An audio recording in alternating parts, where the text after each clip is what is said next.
हजरत उमर फारूक रदियल्लाहु अन्हु ने दुनिया को ऐसे सिस्टम दिए जो आज तक पूरी दुनिया में राइज हैं। सने हिजरी का इजरा किया, जेल का तसव्वुर दिया, मौजिनों की तनख्वाहें मुकर्रर की, मस्जिदों में रोशनी का बंदोबस्त कराया, पुलिस का महकमा बनवाया, एक मुकम्मल अदालती निजाम की बुनियाद रखी, आबपाशी का निजाम कायम किया, फौजी छावनियां बनवाई और फौज का बाकायदा महकमा कायम किया।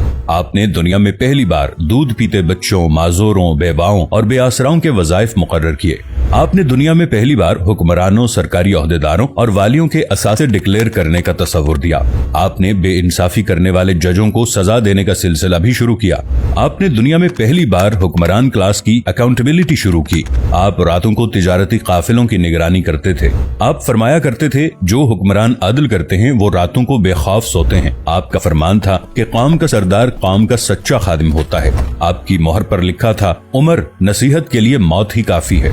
आपके दस्तरखान पर कभी 2 सालन नहीं रखे गए। आप जमीन पर सर के नीचे ईंट रखकर सो जाते थे। आप सफर के दौरान जहां नींद आ जाती थी, किसी दरख्त पर चादर तान कर साया करते और सो जाते और रात को नंगी जमीन पर दराज हो जाते। आपके कुर्ते पर 14 पैबंद थे और इन पैबंदों में एक सुर्ख चमड़े का पैबंद भी था। आप मोटा खुरदरा कपड़ा पहनते। आपको नर्म और बारीक कपड़े से नफरत थी। आप किसी को जब सरकारी ओहदे पर फाइज करते तो उसके असासों का तखमीना लगवाकर अपने पास रख लेते और अगर किसी सरकारी ओहदे के दौरान उसके असासों में इजाफा हो जाता तो आप उसका एहतसाब करते। आप जब किसी को गवर्नर बनाते तो उसे नसीहत फरमाते, कभी तुर्की घोड़े पर न बैठना, बारीक कपड़े न पहनना, छना हुआ आटा न खाना, दरबान न रखना और किसी फरियादी पर दरवाजा बंद न करना। आप फरमाते थे, जालिम को मुआफ कर देना मजलूमों पर जुल्म है। आपका ये फिक्रा आज इंसानी हुकूक के चार्टर की हैसियत रखता है कि माएं बच्चों को आजाद पैदा करती हैं, हमने उन्हें कब से गुलाम बना लिया। फरमाया, मैं अक्सर सोचता हूँ और हैरान होता हूँ, उमर बदल कैसे गया। आप इस्लामी दुनिया के पहले खलीफा थे जिन्हें अमीरुल मोमिनीन का खिताब दिया गया।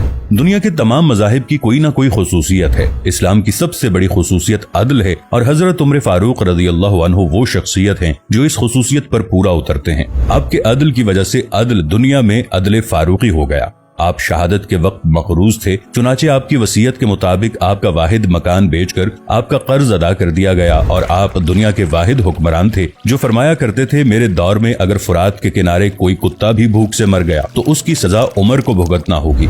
आपके अदल की ये हालत थी। आपका इंतकाल हुआ तो आपकी सल्तनत के दूर दराज इलाके का एक चरवाहा भागता हुआ आया और चीख कर बोला, लोगों, हजरत उमर फारूक रदियल्लाहु अन्हु का इंतकाल हो गया। लोगों ने हैरत से पूछा, तुम मदीने से हजारों मील दूर जंगल में हो, तुम्हें इस सानहे की इत्तला किसने दी। चरवाहा बोला, जब तक हजरत उमर फारूक रदियल्लाहु अन्हु जिंदा थे मेरी भेड़ें जंगल में बेखौफ फिरती थीं और कोई दरिंदा उनकी तरफ आंख उठाकर नहीं देखता था, लेकिन आज पहली बार एक भेड़िया मेरी भेड़ का बच्चा उठाकर ले गया। मैंने भेड़िया की जुर्रत से जान लिया कि आज दुनिया में हजरत उमर फारूक रदियल्लाहु अन्हु मौजूद नहीं है। हजरत उमर फारूक रदियल्लाहु अन्हु ने अपने दौर में जिस जिस खित्ते में इस्लाम का झंडा भिजवाया वहाँ से आज भी अल्लाह अकबर की सदाएं आती हैं। वहाँ आज भी लोग अल्लाह के सामने सजदा करते हैं। दुनिया में अलेक्जेंडर का नाम सिर्फ किताबों में सिमट कर रह गया है, जबकि हजरत उमर फारूक रदियल्लाहु अन्हु के बनाए निजाम दुनिया के 245 ममालिक में आज भी किसी न किसी शक्ल में मौजूद हैं।